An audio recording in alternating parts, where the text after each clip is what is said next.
Manara ameamua kulivalia njuga swala la Maimartha ambaye amekuwa akizusha information mbalimbali kupitia mitandao ya kijamii.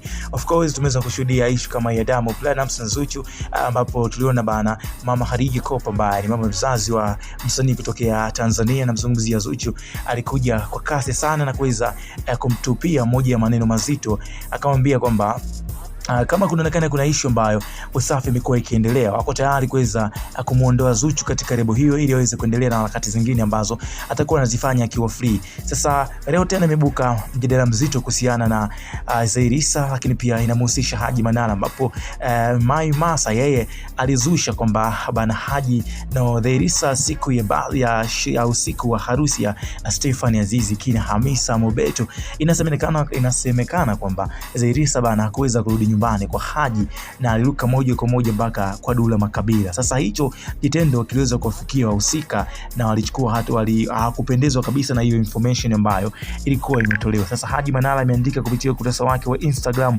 akisema kwamba ni aibu kubwa sana kwa nchi yangu kuwa na mtu kama huyu ambaye bila haya anajitambulisha yeye eti ni mwandishi wa habari. Akiulizwa ana ithibati ya huo uandishi, lakini kutwa kuwadhalilisha watu maarufu kwa vitu vyao vya kutunga mitandaoni kuhusu ndoa na mahusiano yao.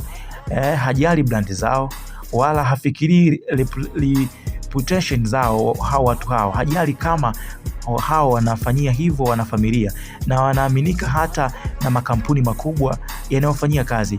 Taifa limegubikwa na ukanjanja unaoingilia hadi utu wa watu. Sheria zetu ni laini sana na zimechupa mpaka kutoa nafasi kwa watu wa aina hii kuvunja misingi mikuu ya ubinadamu.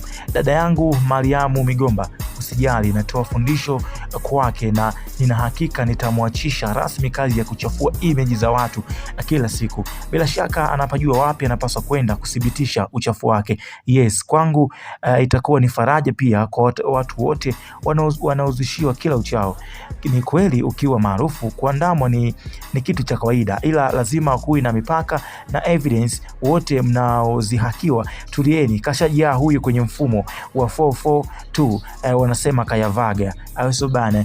Ni Haji Manara ambaye ameandika ujumbe huo mara baada ya Maimartha ambaye amekuwa kichafua